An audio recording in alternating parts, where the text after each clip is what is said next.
Good morning, everybody, and happy Monday. This is one of my favorite days of the week. And today I'm going to be starting a new journey with this book, Calling in the One. And some of you might be saying, what is she doing now? Oh my God. What's going on? It's Monday morning. She looks like a grandma in her sweater.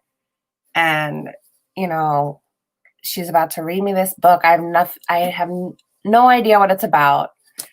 And so I'm going to tell you. So this book was recommended to me by a friend, and it's a 7-week journey in attracting the love of your life.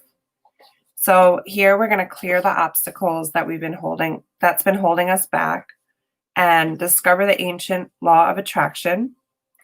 And we're going to start creating our best life to bring in our perfect partner. So lesson 1, I kind of outlined some details of the chapter, and I'm going to go over that now.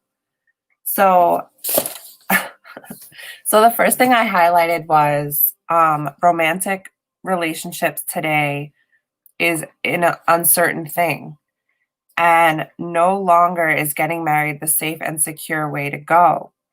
Whereas once upon a time, people coupled up for economic and social necessity, we now seek such unions as an attempt to create a soulful and meaningful life.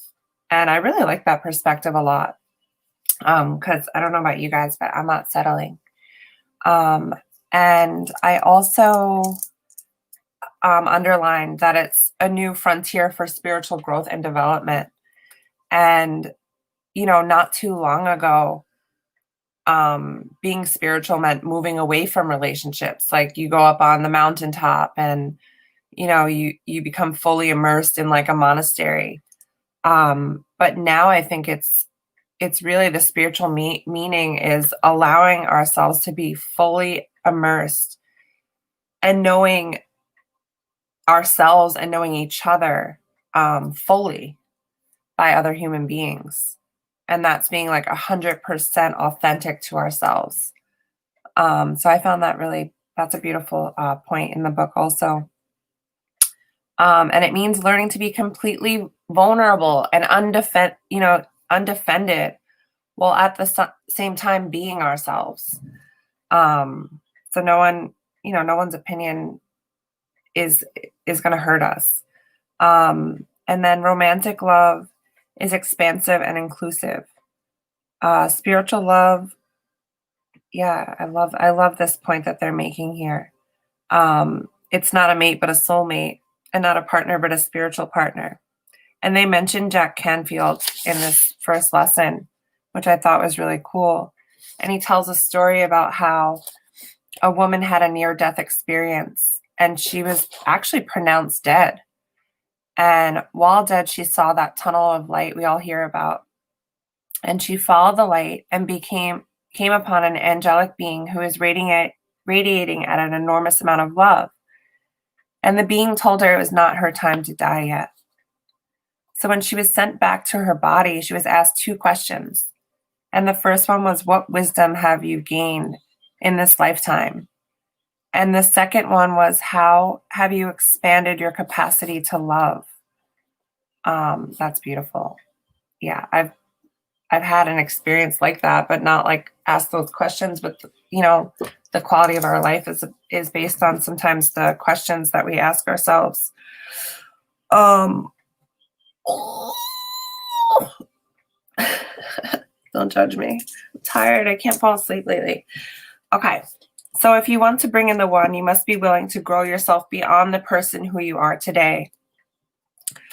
And then as long as we are acting out the wounds of our childhood in the reaction to the disappointments of our past, we will likely remain frustrated and unfulfilled in our attempts to actualize love in our lives. I thought that was a huge point. And it's important to realize that we do not need to be with a partner in order to begin expanding our ability to give and receive love. We could do this in friendships. We could do this with strangers. I love that. And now for the practice. So I'm going to make these short and sweet. I just want to give you each week there's a practice that we do for calling in the one. So today the practice is you're going to sit, actually, you're going to cross your leg. I'm not going to sit on the floor because I don't want to, but I'm going to, this is just the example of what we're supposed to do. So I'm going to sit here with my legs crossed, my arms in front of me, and my palms together in prayer. And from here, this is just to align with like your core and your center. And then from here, you're going to drop your hands and push your shoulder blades together and just focus on the awareness in your heart. You could even tap it. And then the fifth step is we're going to repeat this phrase 26 times. Okay, so I'm going to try to stay focused by counting how many. Oh, hey, Ryan, what's up? Good to see you. I don't know if you missed the beginning, but I'm going over for the next 7 weeks. I'm going to do all the exercises in the book, Calling in the One. So this is the first step of the process. So you sit with your legs crossed on the floor, arms in front of you. You start off in prayer to activate that heart center. And then you drop your hands to your side and push your shoulder blades together with awareness on your heart. And now for 27, I'm going to pick times, we're going to repeat this phrase. And the phrase is, I open myself fully to give and receive love. I open myself fully to give and receive love. I open myself fully to give and receive love. I open myself fully to give and receive love. I open myself fully to give and receive love. I open myself fully to give and receive love. I open myself fully to give and receive love. I open myself fully to give and receive love. I open myself fully to give and receive love. I'm tired already. I open myself fully to give and receive love. I open myself fully to give and receive love. Guys, do it with me now. I'm not just here for a show. I open myself fully to give and receive love. I open myself fully to give and receive love. I open myself fully to give and receive love. I open myself fully to give and receive love. I open myself fully to give and receive love. I open myself fully to give and receive love. I open myself fully to give and receive love. I open myself fully to give and receive love. I open myself fully to give and receive love. I open myself fully to give and receive love. I open myself fully to give and receive love. I open myself fully to give and receive love.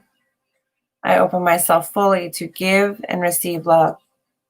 I open myself fully to give and receive love. I open myself fully to give and receive love. And lastly, I open myself fully to give and to receive love. Right. So that is, it says in the book to repeat it 26 times, but I don't like even numbers. So, and you're supposed to close your eyes and slightly roll them up and actually focus on the center of your eyebrow where your third eye is. And, you're supposed to do this exercise at a moderate pace and allow yourself to actually relax in between the expansions and bring your arms down and rest them upon your knees.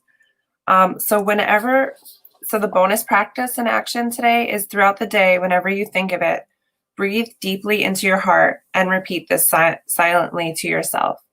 So this is week 1 and lesson 1, and it's to repeat the phrase, I open myself fully to give and receive love. And I'm going to, for this week, I'm going to practice this every morning. I'm going to add it to my morning routine. And if you are looking for that love in your life, I recommend that you do the same. And, part of this journey is, they even say in the beginning of the book is you don't want to do these things alone. So it's fun to read books together. It's fun to have masterminds. And since you guys are in my, in that sector of that love and light, I figured I'd share it with you. So I hope that you enjoyed. I don't know who's still here with me, and whoever's watching later on today, just drop a comment. I hope you like it. I love you all, and I'll see you soon. Ciao.